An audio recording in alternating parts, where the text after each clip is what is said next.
So, have you ever really thought about what happens when a solar system gives up the ghost? A lot of people picture some big, dramatic moment, one component just suddenly popping. But the reality? It's way more predictable and, honestly, a lot more fascinating.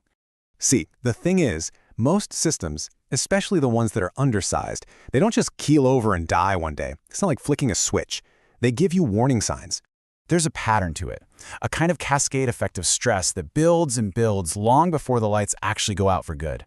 And for a system that's too small for the job, this sequence is almost always the same. Think of it as a slow burn. It starts with these really subtle issues that you might not even notice way before it ever gets to a total catastrophic failure. So, the real question isn't if an undersized system is going to fail, it's about figuring out what fails first. Because understanding that predictable sequence, well, that's what we're going to break down right now. All right, so to really get this, you first have to picture your whole system as an energy chain. Every single part has a job, and they all have to work together to get power from point A to point B. It all starts with the panels, of course, generating that DC power from the sun. Then you've got your charge controller, which is like the traffic cop, regulating that power. The batteries are there to store it up. The inverter, that's the muscle that converts the power to the AC your appliances use. And finally, the wiring connects the whole shebang. When everything is sized right, that flow is just smooth. But, and here's the kicker, if any one of those links in the chain is too small, it just can't keep up. It becomes a bottleneck, a pressure point. And that's when the entire system starts to feel the strain. So let's follow that path of stress, shall we? We can actually map out the whole collapse in 5 pretty clear steps. You'll see exactly how one weakness sets off a domino effect. Now here's what's so interesting. Step 1, charging instability, is almost completely silent. This failure doesn't start at the inverter, it's not your lights flickering. Nope, it starts deep inside your batteries where you can't see it. If your solar panels are undersized, they simply can't push enough juice to get your batteries to a full 100% charge, so they get stuck in this kind of permanent partial state. For good old lead-acid batteries, this is a death sentence. It causes sulfation, which permanently wrecks their capacity. For you lithium folks, it creates cell imbalance, which is just as nasty. So the very first thing to fail isn't even a component, it's the system's ability to hold on to energy. Okay, so step 2 is voltage collapse under load. Your battery is already wounded. Now let's actually try to use some power. This is where you start to see things get weird. This is the ghost in the machine showing up.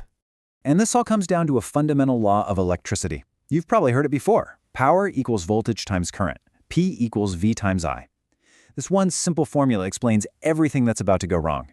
Because your battery's already weak, the moment you turn on an appliance, its voltage sags. But your appliance still needs the same amount of power, right? So to compensate for that drop in voltage, the system is forced to pull more current, more amps. Think of it like a seesaw. Voltage goes down, current has to spike up. And that spike, that's your lights flickering. That's your tools bogging down. It's the system screaming for help. Okay, moving on to step 3, the inverter stress loop. All that crazy current we were just talking about puts the inverter, the brains of your AC system, under some major pressure. So the inverter gets caught in this absolutely vicious cycle. It needs stable voltage from the battery, but the voltage is collapsing. To make up for it, it tries to draw more current, but the battery can't give it. So the inverter's built-in safety features kick in and it shuts down. Then, for a split second, the load is gone, the voltage recovers a little, and the inverter tries to restart, only to immediately shut down again. Over and over and over. It's a death spiral. All right, step 4 is wiring heat buildup. And this is where things go from being just frustrating and inefficient to being genuinely dangerous. All that excess current has to travel through your wires, remember? And check this out. This formula explains exactly why it's so dangerous. The power loss as heat in a wire is the current times squared times the resistance. The key part there is squared. It's not a one-to-one relationship. If you double the current, you don't just get double the heat, you get 4 times the heat. Triple the current, 9 times the heat. You can see how this gets out of control really fast. And let's be crystal clear about this. At this point, we are no longer talking about poor performance. We are talking about a serious fire risk. That heat is building up silently in your cables, at your connection points, maybe even behind your walls. This is, without a doubt, the single biggest safety hazard in an undersized system. And that brings us to step 5, the final failure. After struggling, degrading, and overheating, the system finally hits its breaking point. One of its last lines of defense gets triggered and everything just goes dark. So what causes that final shutdown?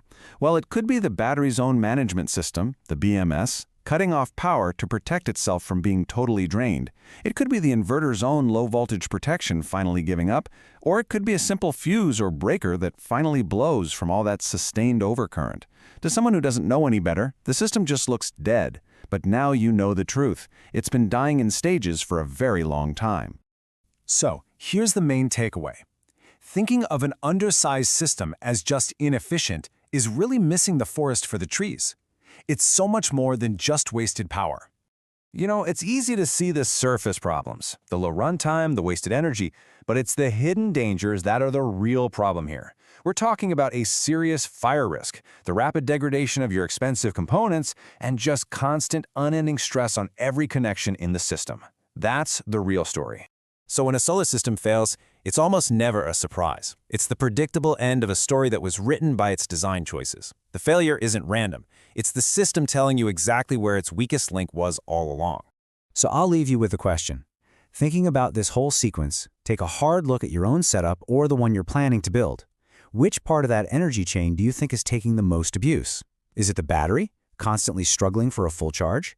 Is it the inverter, stuck in that horrible stress loop? Or is it the wiring, silently heating up?